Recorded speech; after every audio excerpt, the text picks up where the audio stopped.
Skating in slushy or snowy conditions requires only a few important modifications for veteran or intermediate skaters. These modifications will build skills which will in turn enhance your dry weather skating experience. In short, if you can skate in this shit, everything else will be pretty easy. I approach my winter skates with one important credo: shorten everything. Shorten your stride. Shorten yourself by bending your legs and staying low. Shorten the amount of time you skate consecutively and shorten the overall duration of your skates. You are using new muscle groups and movement patterns and are in a constant state of instability. Large and small muscle groups will fatigue more quickly, as you'll never be working efficiently in a winter skate. When fatigue creeps in, you get clumsy, and your awareness becomes less acute, which means the only thing in your winter sessions that should be long are your rest periods. When I skate on difficult surfaces, I skate very low. This gives me the option to absorb the madness below my wheels with a kinetic chain that is flexed and ready to react. Having your legs bent means you always have available explosive power to jump or stride out of trouble with. Shortening your stride is very important, as your power foot will lose purchase at the end of all full strides because the angle of your wheel will be too parallel to the wet pavement to grip at the end of that stride. Shortening your stride will also mean spending less time alone on your supporting or gliding foot. This could mean the difference between catching yourself or bailing hard over minor obstructions. Shorten each stride a bit, but strive to maintain a strong toe flick or foot extension at the end of each stride.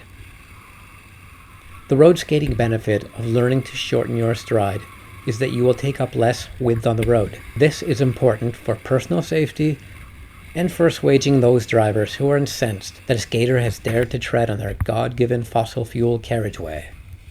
The most overlooked fundamental of skating is the one-footed pedal. The one-footed pedal is a similar technique to the one a longboarder uses for propulsion. By planting one flexed leg below your weight, you can stomp the ground with your free foot. You can practice this technique by pushing lightly and then building into the more powerful stomp. Use of your upper body is crucial, but is not demonstrated well in this video, as I am constantly extending one arm to hold a pole-mounted camera. The one-footed pedal is extremely helpful for maneuvering slowly among pedestrians, or for gaining speed when space is very tight. Something you'll do a lot if you winter skate is run. Some surfaces just cannot be rolled well enough to warrant sticking to a traditional stride.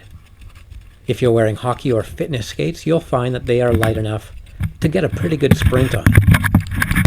For a winter skate, I suggest wheels that are 72 millimeters or bigger. Softness really doesn't matter when you're skating below zero.